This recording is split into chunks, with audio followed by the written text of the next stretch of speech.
Si vous deviez choisir entre ces deux actions, l'action Apple et l'action Microsoft, laquelle choisiriez-vous si vous n'aviez qu'une seule à choisir entre les deux? Moi, je vais vous dire laquelle je choisis entre les deux. Je choisis l'action Microsoft, malgré le fait que je sois un pro Apple. J'ai tous les outils Apple, l'iPhone, le MacBook, les AirPods, etc.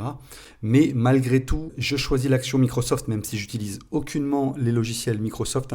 D'ailleurs, je déteste toute la suite Office. Moi, je suis sur les outils Google pour tout ce qui est bureautique. Mais l'action Microsoft est selon moi la meilleure, tout simplement parce que Microsoft fait du software alors que Apple fait principalement du hardware, même s'ils se mettent petit à petit à ce qu'on appelle le services. On le sait tous, le software c'est ce qui fait le plus de marge, ça demande beaucoup moins de coûts de mettre à jour et de maintenir du software plutôt que de produire du matériel physique, comme des iPhones, des MacBooks, des ordinateurs, etc.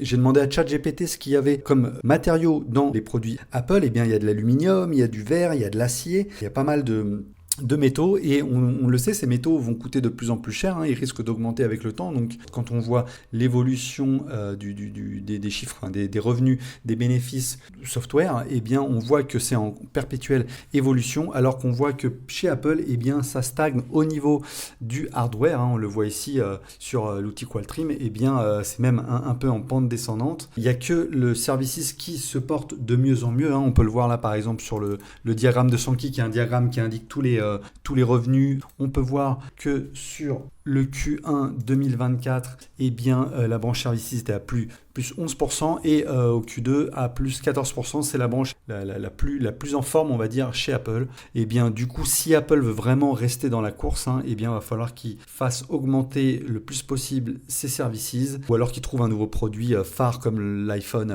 il y a 15 ans à produire. Mais ça, je doute qu'ils arrivent à trouver un truc aussi bankable que l'iPhone. Il y a que l'iPad qui se porte bien. Depuis quelques mois. Donc voilà l'explication de pourquoi je préfère l'action Microsoft et pourquoi d'ailleurs j'ai l'action Microsoft en portefeuille et que je n'ai plus l'action Apple malgré le fait que je sois un pro Apple.